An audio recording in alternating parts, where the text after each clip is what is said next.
Hello and welcome. Today we are looking at Warm Snow. This is a game that's very similar to Hades, but does a lot of mechanical things different and does stand out on its own.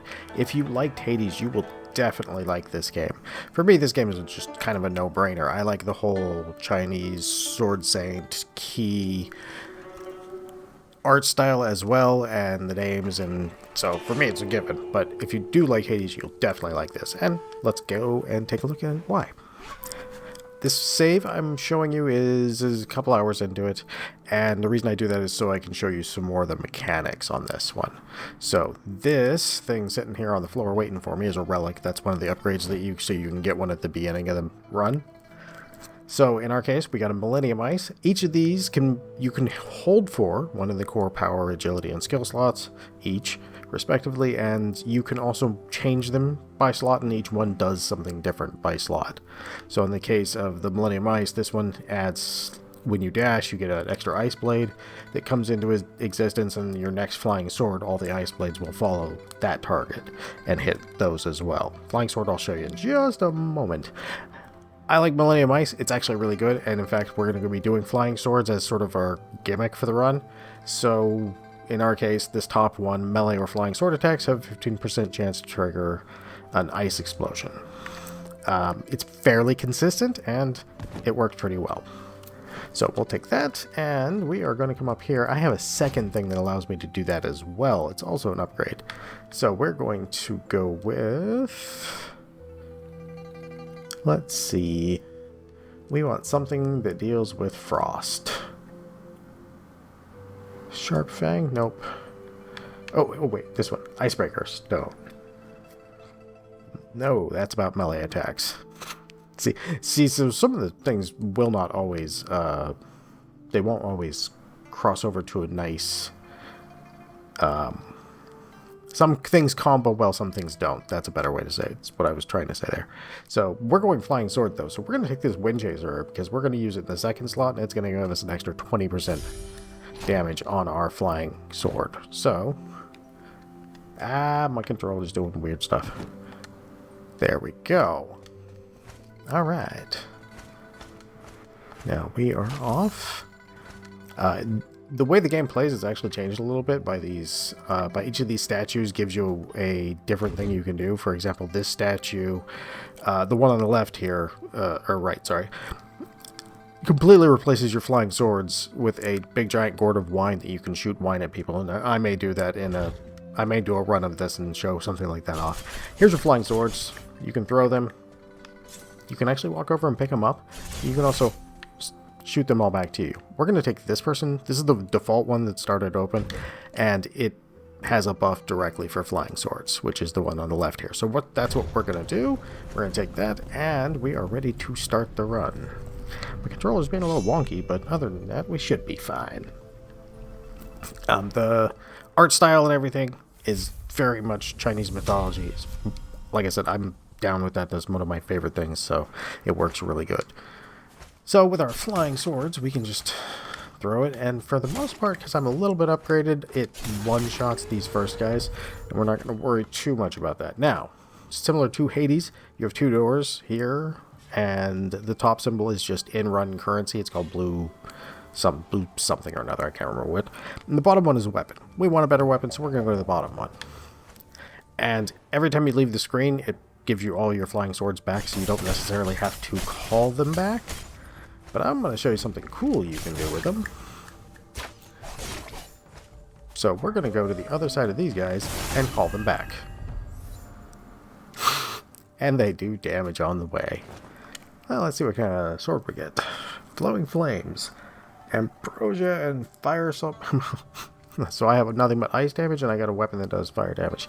It's alright though, because at least we can take advantage of the re-rollable bonuses, which are the part right under where it says the rarity. So it says epic, and then that all damage, legendary, relic, and melee attack. Those are re-rollable in between bosses, basically. And then the bottom effect will have an interaction with a specific relic or two. And that's one of those things that I think really makes this stand out on its own. Now, that chest symbol for the door means we're going to find a relic in the next place. So hopefully we get something that goes with It'd be funny if we actually got something to fire that would completely do that. Look at that. Alright, let's see what we get. Something that does poison. I guess, well, we don't do poison, so I can't take advantage of this, but we can do this if we create a ball of toxic fog? Sure. That sounds interesting. Alright, we have currency for this one. A lot of the art and the art style for me are... oh, that's my cloud. It has already baffled me. Okay, we are going to fight Axley. Alright, so she... There you go. See that red dot? That's when she's about to jump at you. This is her kind of bigger mechanic, is you get these that come down here and you have to dodge them. You get your usual indicators, and then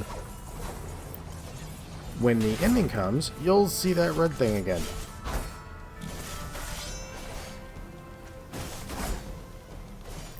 Now, she will do a couple of different attacks depending on your range, and in this one with her, it's kind of... I find that her melee attacks are much easier to dodge than some of her ranged attacks, which is kind of funny considering she carries a giant axe. Hey, and she has perished. Alright, every boss drops 3 things. One of them will be a relic, one of them will be a skill, and hiding underneath this purple cloud, we have something else. So we have a staff, Tiger's Mark. Don't have that either. I can actually convert that into the blue currency. Our sect skill, and there's one more place I want to show you, which will happen right after this, which is why you're still hearing me talk, and I'll say goodbye. Alright, melee attack. Chance to shoot all sorts to the front. Yes, especially when you have, well, since we're powering up our swords, if we were to hit somebody with it, it'll just shoot out a bunch of swords and just blow them up. It is fantastic. And, sure, we don't do bleed, but we'll put it there for now. Yeah. Alright, that is the prologue, and you'll have that the same every run that starts. As you go through the levels, you rescue people, and then they start showing up in your encampments. And so, for example, this guy will give you... I feel bad about this purple smoke. Either a thing of souls, a relic, or a weapon. So in our case, we're going to take a relic. And then he will do that in every in-between spot that he's in. You can take a new choice every time. So in this case, we'll just do that. It doesn't matter. I'm not going to read what it does because this one's crazy anyway. This person allows you to reforge your sword.